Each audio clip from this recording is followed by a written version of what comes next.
राजुल का 12 मासा बिल्कुल झूठा है। राजुल तो जन्मजात बैरागनी थी, वो तो अवभाग्य मानती है, मेरे धन है जो मैं ऐसे तीर्थंकर की पत्नी मंगेतर के नाम से जानी जाऊंगी। क्या रखा शादी में, क्या रखा शादी में? मजा तो संबंध में है, शादी में नहीं। किससे नाम जुड़ गया राजुल का? नाम जुड़ गया, बस काफी है।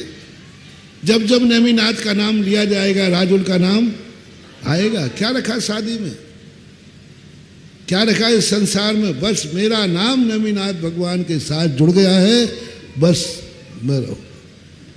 तो ऐसी स्थिति में हम कभी भी धर्म कार्यों में, आप लोग डाकू धन को छुड़ाता है, तुम लोग धर्म को छुड़ाते हो। अब तुम्हारे मुंह से कहलवाऊंगा, एक धन छुड़ाने वाला और एक धर्म छुड़ाने वाला बड़ा डाकू कौन है? अंचल जी।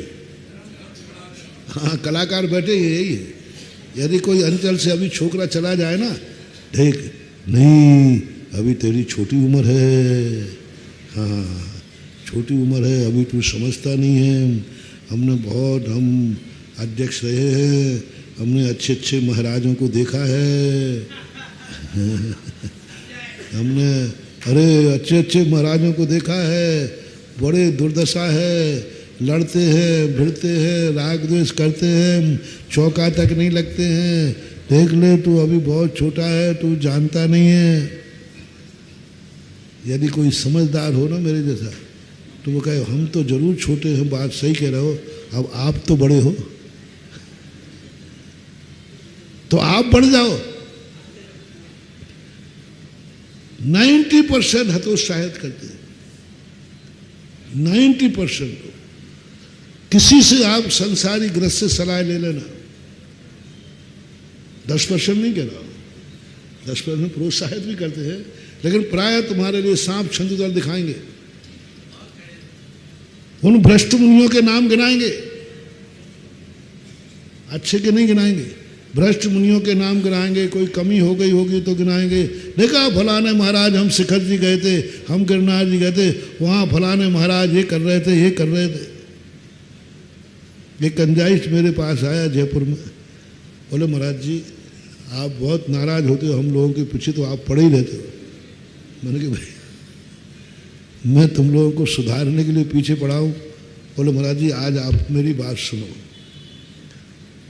आप नहीं बोलोगे मेरी बात सुनोगे।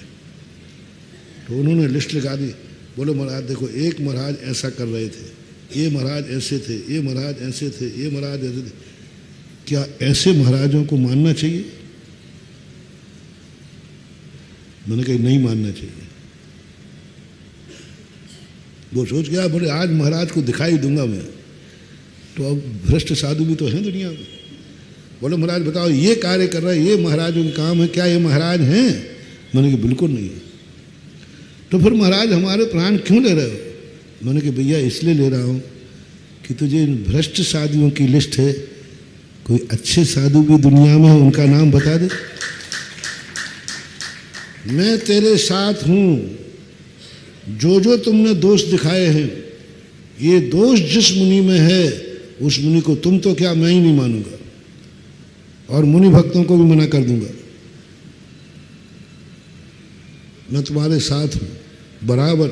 ऐसे दोष वाले मुनि को नहीं मानना चाहिए। लेकिन जो जो तुमने दोष दिखाए हैं, ये दोष जिस मुनि में नहीं होंगे उस मुनि को तुम्हें नमोस्तु करना पड़ेगा, पढ़ाना पड़ेगा। भाई देखो हम तुम्हारे दोषों के साथ हैं, जो दोष हैं उनको नहीं मानना। लेकिन जितने दोष जो तुमने गिनाए हैं, ये दोष जिस मुनि में नहीं है उसको तो तुम मानोगे।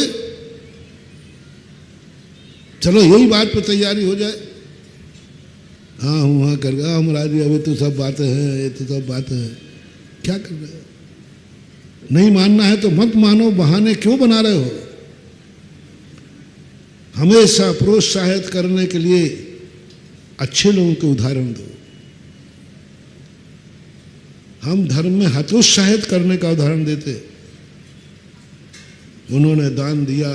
देखो उन्होंने मंदिर बनाए, आज उनके घर की क्या दशा हो रही। आज उन्होंने राजस्थान में देखो नसिया बनाई, बड़े बड़े सेठ लोगों के। राजस्थान में बहुत सारे लोग मंदिर बनाने से बहुत डरते, बोले महाराज आप तो और कहीं दान दिला दो और मंदिर नहीं बनाऊंगा। मैंने क्यों? महाराज जी ये देखो बड़े बड़े सेठों ने मंदिर बनाए, इतने बड़े बड़े नसिया बनाए, आज उनके घर के क्या हालत है। अरे मैंने कहा ये तो सब बर्बाद कर देंगे हमारे धर्म को। फिर मैंने उसका सर्वे किया, मैंने कि हरे अज्ञानियों भोले प्राणियों, मंदिर बनाने से नाश नहीं हुए हो, मंदिर बनाने वाले वंश में ऐसे पाप हो रहे हैं। देखो इनके व्यसन देखो, कोई व्यसनी परिवार का व्यसन करे तो इतना बड़ा पाप नहीं है।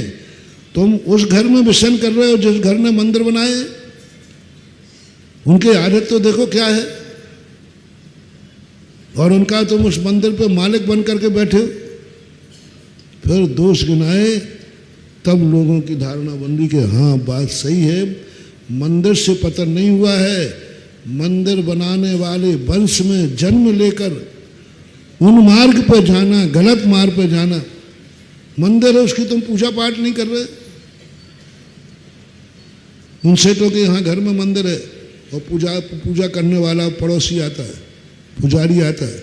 बताओ भैया, कोई अपना गृह चैत्यालय बनाएगा तो पड़ोसी के लिए कि अपने परिवार के लिए? परिवार के लिए। भाई परिवार के लोग वहाँ नहीं जा सकते, बड़े आदमी हैं। पहले पर्दा प्रथा थी, अंग्रेज लोग थे, तो बड़ी बहुएं, बेटी, रानी आदि घर में ही दर्शन कर लेंगे। घर के चैत्यालय में घर का व्यक्ति अभिषेक पूजन नहीं करेगा, लोग बर्बाद होना निश्चित है, कोई दुनिया की ताकत नहीं रोक सकती। मेरा सिद्धांत ले लेना, मोटिवेशन। जिसके लिए मंदिर बना है, यदि वह उसमें अभिषेक पूजन नहीं करेगा तो वह एक दिन बर्बाद होगा होगा होगा।